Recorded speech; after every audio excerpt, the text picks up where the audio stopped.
Bon, décortiquons un peu tout ça. Quand on pense au cloud, on imagine ce petit nuage magique et cotonneux où nos données flottent tranquillement. Ah ouais, l'illusion parfaite. C'est ça. Mais la réalité, en fait, c'est que 95% du trafic Internet mondial et nos réseaux de transition énergétique, ils dorment au fond de l'océan. Dans le noir absolu. Ouais, et dans des conditions extrêmes. Complètement.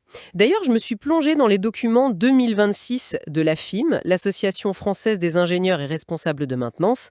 Et c'est juste vertigineux de voir comment nos infrastructures critiques survivent là-dessous. Vertigineux comment? Disons que c'est tout simplement l'environnement le plus destructeur de la planète. Ah oui, la pression.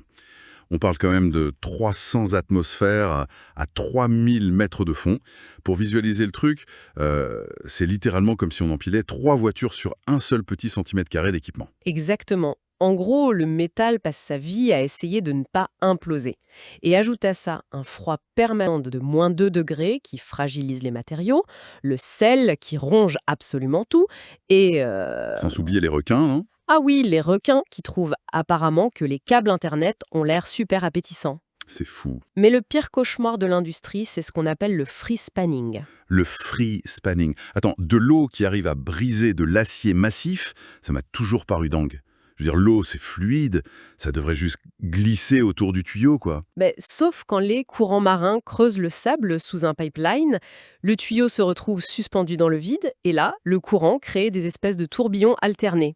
D'accord, et ça fait vibrer le truc. C'est ça.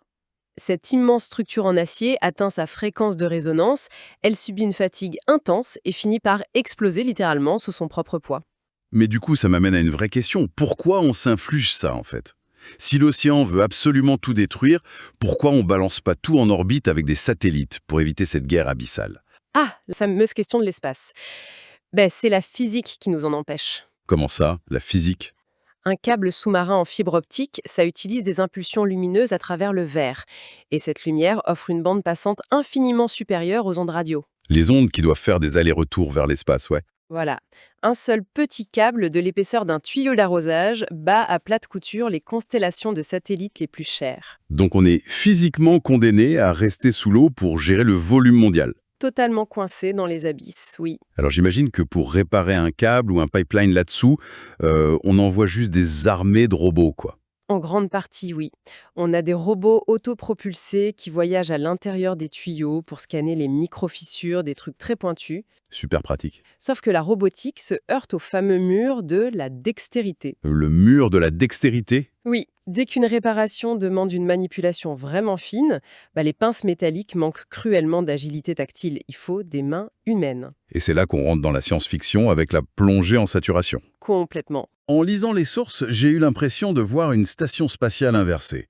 Dans l'espace, le vide essaye de t'aspirer vers l'extérieur. Ici, l'océan cherche à t'écraser de tous les côtés. C'est une excellente analogie. Entre 50 et 300 mètres de profondeur, ces travailleurs vivent confinés dans un caisson sur un navire pendant des semaines. Pressuriser exactement la profondeur de travail. Exactement. Et ils respirent de l'héliox. C'est un mélange d'oxygène et d'hélium. L'hélium qui donne cette fameuse voix de dessin animé. Oui, ce qui crée des situations assez cocasses sur les communications d'ailleurs. Mais le vrai problème, c'est que ce gaz est extrêmement conducteur sur le plan thermique. Ah oui, d'où le fait qu'il les gèle de l'intérieur en inspirant littéralement leur chaleur corporelle à chaque inspiration. C'est terrifiant, mais c'est ça. Et la marge d'erreur est de 0. S'il y a un incendie sur le bateau, ils peuvent pas juste ouvrir la porte pour fuir. Parce qu'une décompression rapide ferait bouillir leur sang. C'est ça. Il leur faudrait une décompression très lente, sinon c'est mortel. Il faut un sang-froid phénoménal. On est vraiment loin du cliché du vieux scaphandrier bourru qui mise tout sur la force pure alors. Ah mais complètement. Et surtout avec le boom de l'éolien offshore aujourd'hui. C'est un marché qui frôle les 50 milliards de dollars de mémoire. Oui, et ça demande une maintenance sous-marine constante et hyper précise. Du coup, la force brute a laissé place à l'ingénierie chirurgicale. Fini la vieille culture trompe-la-mort.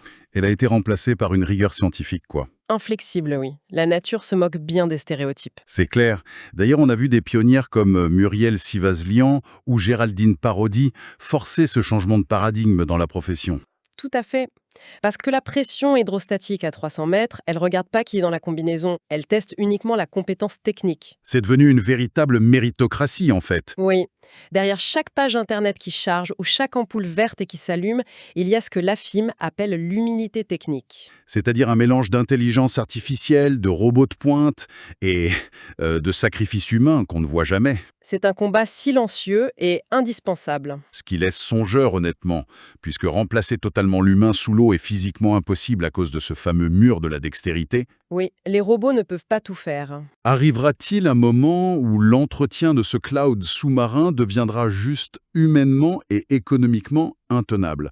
Le jour où les risques exploseront, est-ce qu'on devra repenser entièrement la géographie physique de nos réseaux vitaux? C'est une réflexion fascinante à garder en tête.